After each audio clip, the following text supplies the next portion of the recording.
So now I'm going to work with 2 more mantras. I'm going to work with this mantra for the Aquarian age. And then we'd like to work with our mala bead. So just listen, repeat. Sat Siri Aka, Siri Aka, Mahaka, Mahaka, Satnam, Aka Murit Waheguru. Sat Siri, Siri Aka, Siri Aka, Mahaka, Mahaka, Satnam, Aka Murit Waheguru. Sat Siri, Siri Aka, Siri Aka, Mahaka, Mahaka, Satnam, Aka Murit Waheguru.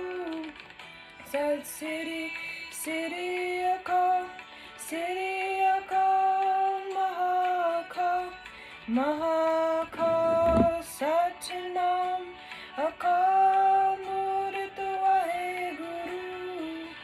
Sat Siri, Siri Aka, Siri Aka, Mahaka, Mahaka, Satnam, Aka Murit Waheguru. Sat Siri, Siri Aka, Siri Aka, Mahaka, Mahaka, Satnam, Aka Murit Waheguru. Sat Siri, Siri Aka, Siri Aka, Mahaka, Mahaka, Satnam, Aka Murit Waheguru. Sat Siri, Siri Aka, Siri Aka, Mahaka, Mahaka, Satnam, Aka Murit Waheguru.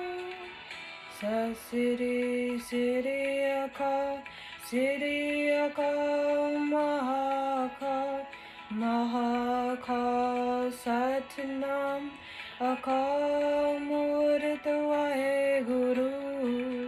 Sat Siri, Siri Aka, Siri Aka, Mahaka, Mahaka, Satnam, Aka Murit Waheguru.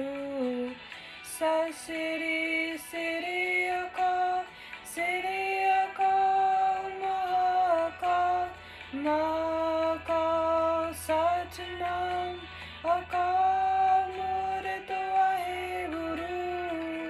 Sat Siri, Siri Aka, Siri Aka, Mahaka, Mahaka, Satnam, Aka Murit Waheguru. Inhale. Exhale.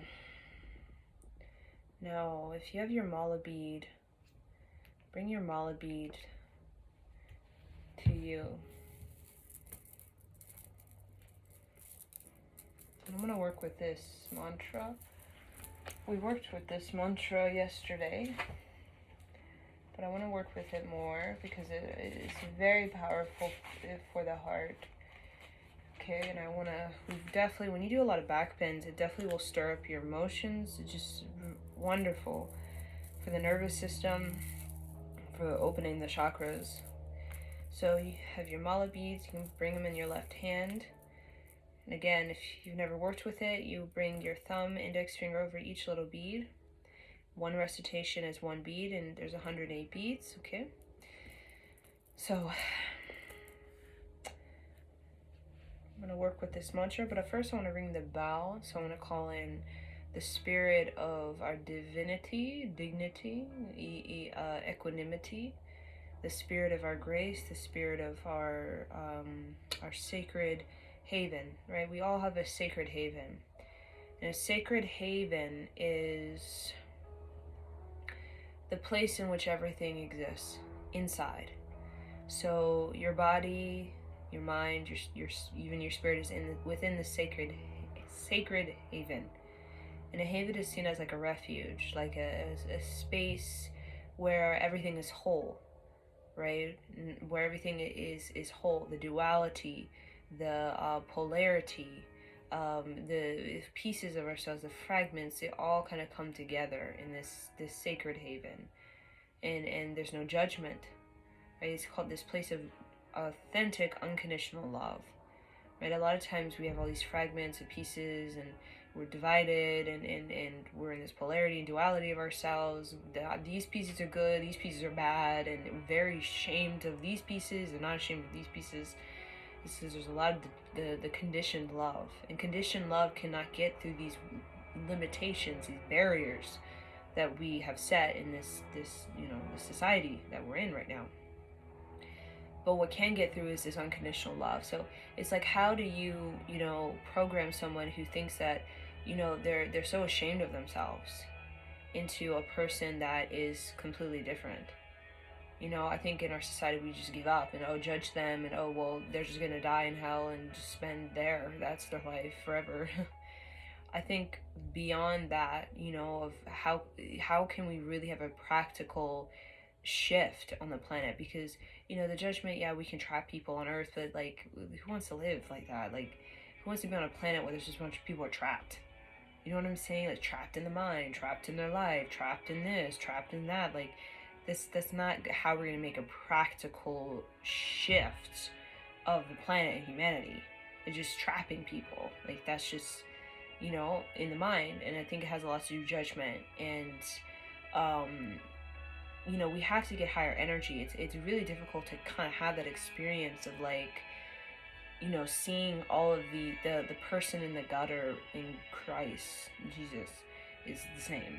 When we're in that judgment, that pride, it's like, no, when we've been hurt so bad and the traumas, it's like, no.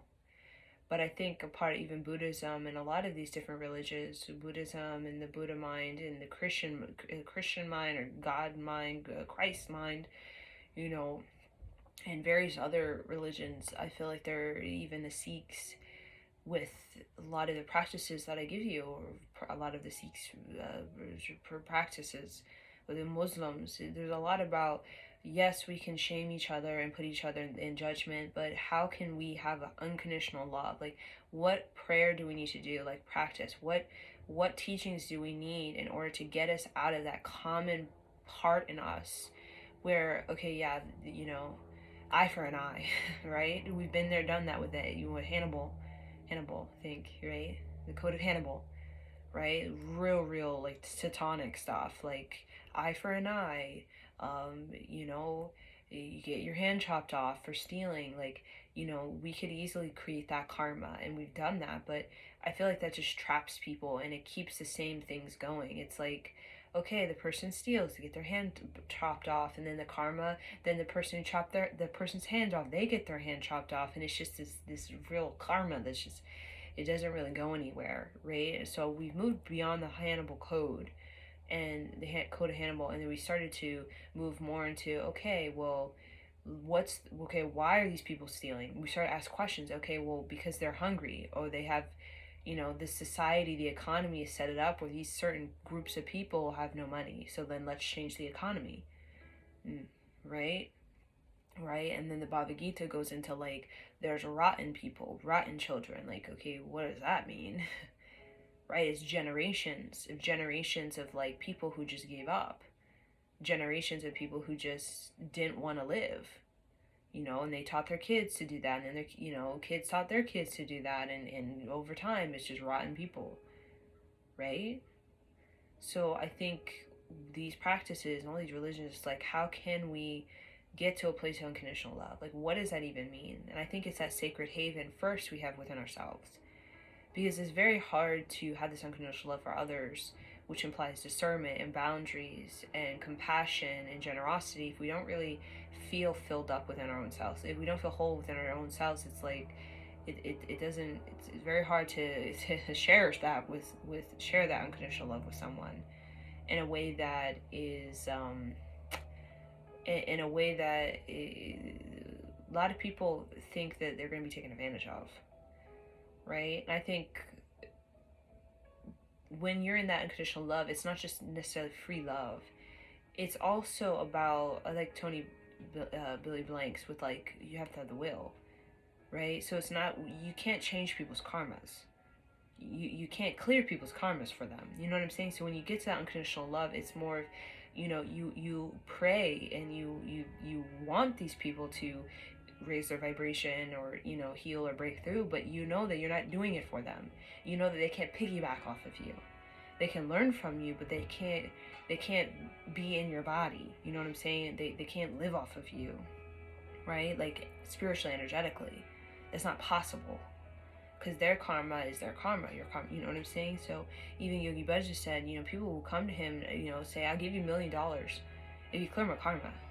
And Yogi Bhajan's like, I couldn't even do that. It's not possible for me to clear your karma for you. I can give you a tool, but you have to do it. So it's different with unconditional love and, like, just giving out, things, knowing that it's not helping anybody. It's not helping, right? So I want to focus on this mantra. I want to focus on, like, what we get to that place of unconditional love where we can start to bring that wholeness to ourselves, instead of these pieces I'm ashamed of, these pieces I absolutely hate, these pieces I don't even want to look at, oh, these pieces I love, like that real, because most likely we're doing that to people. Oh, these people are worthy, those people definitely not, those people rot in hell, and then it just makes us angry because we're trapping people. And if we're trapping people, what's the karma? We're trapping ourselves, right? And I think that makes us very angry, because we know who wants to live in a dimension with a bunch of trapped people, lost souls, all because of the judgment, all because they think they're so ashamed of themselves, they're so embarrassed of themselves that they don't even want to come out. So they rather hide and numb out, and then repeat that kind of thing, that karma of that, which is a really, it's like when you're in that numb out, it's like there's no friction, like we talked about. There's no, that creative spark. There's no energy. So it's like you can't go anywhere without energy. So when we numb out, because we're trying to survive, or we just want to, deal, we don't know how to deal with what we're, going through, it kind of cools down the energy, right? But if we cool it out too much, the energy can get too cool, right? We need the equilibrium, right? Sometimes we need to cool the energy down because it's too hot, it's too much, right? Just like when you're angry, I think 2 ways you can go with anger. You can allow that fire to get out of control, chaotic, or you can direct that fire towards using that energy to fuel you towards creativity, right? If you're creatively, if you're frustrated, just be creative. Dance, sing, move the body, run, scream, right? But if you're, if you, or you could cool it. I think a lot of people cool the anger, numb it, and I think that actually can make it worse, because the energy is not going anywhere. It's not being expressed, so it's just building up and building up and building up, and it's actually, when it does come out, it's going to be dangerous. And that's what a lot of people do. They cool it too much.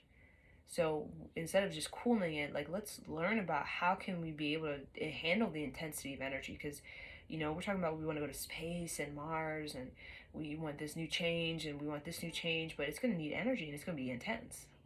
So instead of, when energy gets intense just within our own mind, how can we learn how to work with that intensity, instead of just like, oh, numb out, cool off, and then, just build it up and build it up and build it up to becomes dangerous for us and our people around us. Because when it's built up too much, it becomes like explosive in a way where once it comes out, it can actually be so detrimental, because it comes out so even more intense than it was before. And sometimes because we've been shoving inside, it becomes so unconscious. It's like it's a hunger, or a feeding ground, feeding frenzy for our subconscious. So whenever we, put that energy, cool off that anger and stuff, and we just suppress it and build it up, it actually goes directly into our subconscious, and it just feeds our subconscious. And then because our subconscious, as humans, we already have so many, anger from whatever childhood or society or economy, or just